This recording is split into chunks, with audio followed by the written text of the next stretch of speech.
साबिक वज़रा सरकारी गाड़ियां और घर क्यों नहीं छोड़ रहे, फवाद चौधरी ने सब बता दिया।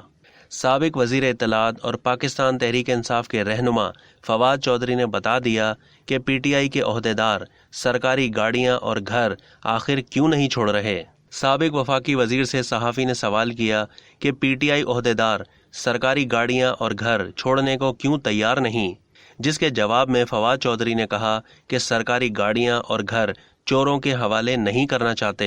यहाँ ये बात काबिल ज़िक्र है कि ख्याल रहे कि साबिक वज़ीर आला पंजाब उस्मान बुज़दार और साबिक स्पीकर कौमी असम्बली असद कैसर की जानिब से सरकारी गाड़ियां वापस ना किए जाने का इंकशाफ हुआ था। साबिक वज़ीर आला पंजाब सरदार उस्मान बुज़दार ने ताहाल 2 सरकारी गाड़ियां वापस नहीं की। असद कैसर भी ओहदे से फारिग होने के बाद अब तक सरकारी बुलेट प्रूफ लैंड क्रूज़र इस्तेमाल कर रहे हैं। दूसरी जानिब साबिक वफाकी वज़रा परवेज़ खटक और नूरुल हक कादरी ने मिनिस्टर इनक्लेव में अपनी सरकारी रिहाइश गाहें खाली करने से इनकार कर दिया। रूल्स के तहत वज़रा काबीना ख़त्म होने के बाद सिर्फ 15 दिन तक सरकारी रिहाइश का इस्तेमाल कर सकते हैं।